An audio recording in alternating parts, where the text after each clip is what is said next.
What happens when the U.S. military, an institution built to defend the Constitution, is allegedly used to provoke fear, silence citizens, and push political agendas?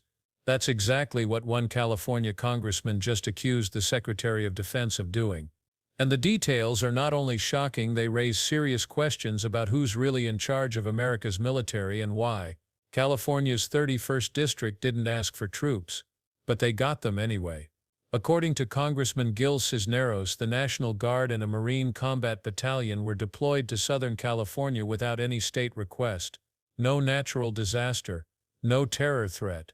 Just troops on the streets in what looked more like an intimidation tactic than a public safety measure. Away from the Army that was meant to improve their barracks and their. You said that money waste, but we don't know that yet because we haven't seen a budget. If the president has projects he wants funding for, you need to come before this body and provide reasoning, not just shift money around. Right now, you are stealing from our service members, robbing Peter to pay Paul.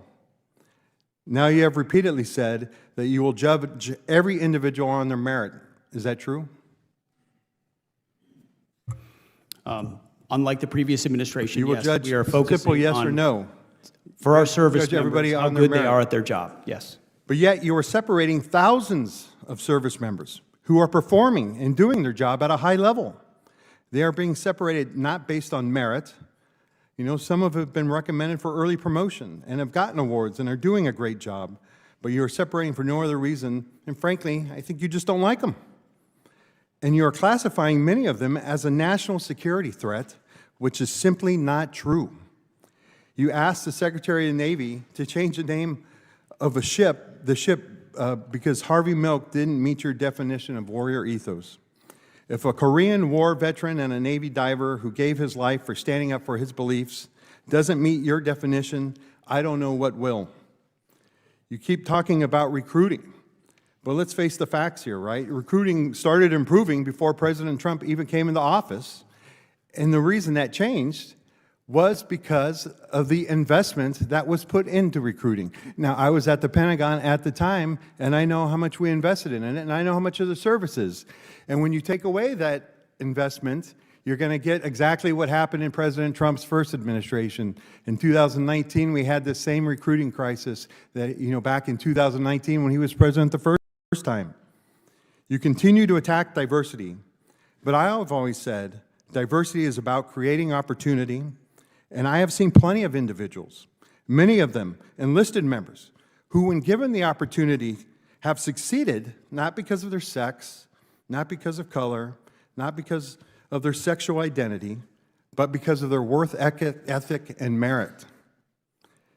Mr. Secretary, when using your definition of DEI, I think there's only one individual at the Pentagon right now who got his job based on that merit, and that is you, and you got it because of sucking up to your boss. And with that, I yield back.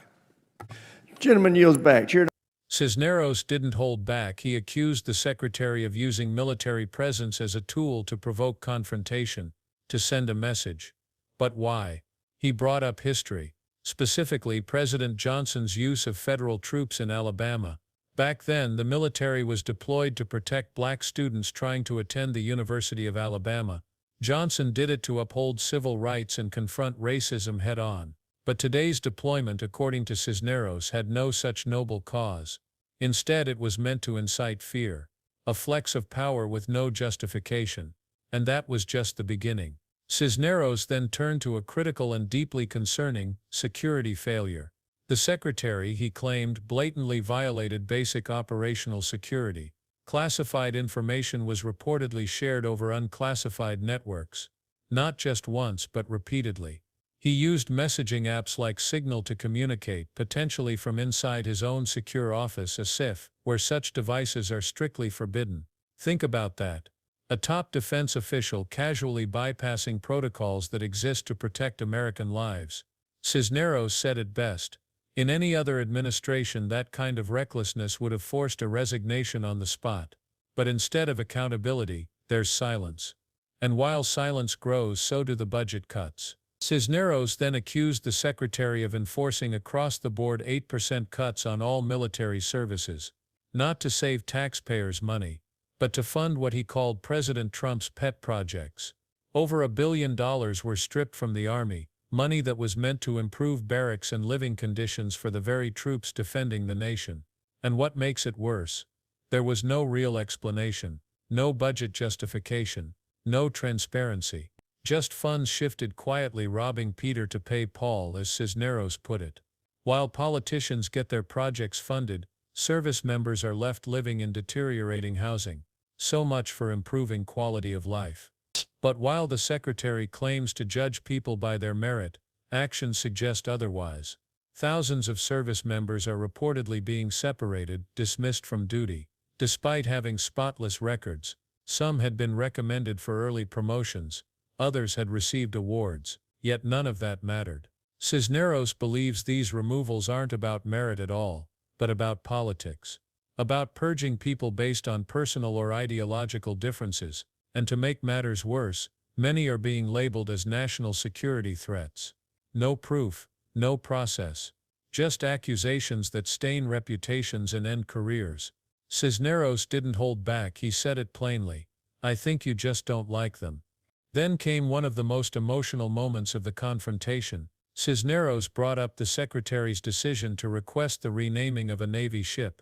That ship was named after Harvey Milk, a Korean War veteran, a Navy diver, and a man who gave his life advocating for what he believed in. The reason? Milk supposedly didn't meet the Pentagon's definition of warrior ethos. But if someone like Harvey Milk, who served his country and died for his principles, doesn't qualify as a warrior, who does?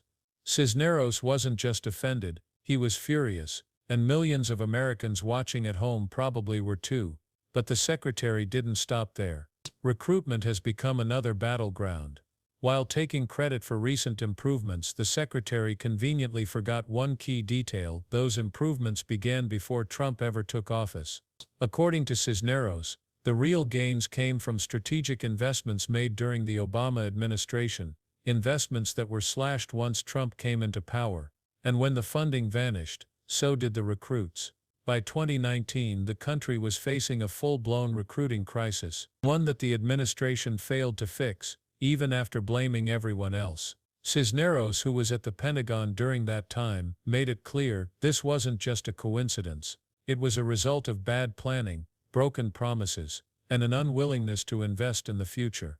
And finally, Cisneros delivered the knockout blow: diversity, equity, inclusion. These aren't just buzzwords, they're values. And Cisneros believes in them. He's seen enlisted members from every background rise to greatness when given the opportunity, not because of their gender, not because of their race or identity, but because of their work ethic, their grit, their merit. But when the Secretary talks about DEI, Cisneros says only one person truly benefited from it: him. He accused the Secretary of getting his job not based on merit, but loyalty. Not because of what he stood for, but because of who he stood behind. And with that he ended his speech with a brutal line, saying the Secretary got the job by sucking up to your boss. The room fell silent. But the questions echo far beyond that chamber. Is America's military being politicized from the inside? Are we watching the erosion of standards, security, and integrity at the highest levels of defense? And what happens when those who are supposed to protect the Constitution begin bending it? One thing is clear: these aren't just policy disagreements. These are serious allegations with consequences that could reshape the future of the armed forces. So what do you think? Is the congressman right, or is this just more political theater? If you found this story as jaw-dropping as we did, make sure to hit that like button, subscribe for more uncensored breakdowns, and don't forget to comment below. We read everything. And trust me, what's coming next? You don't want to miss it.